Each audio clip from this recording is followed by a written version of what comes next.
Broiler yetiştirildiğinde kısa bir zamanda sağlam çəki almaq lazımdır. Bunun üçün də mütəmadi olaraq çəkiyə nəzarət eləmək lazımdır. Əgər cücə çəkidə geri qalırsa, bunun səbəbi ya xəstəlik, ya yemdə ola bilər.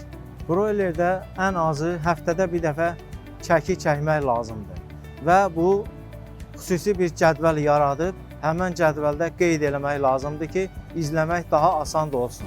Çəki ölçəndə təsadüfi olan cücələri çəkmək lazımdır ki, daha dəqiq çəki olsun.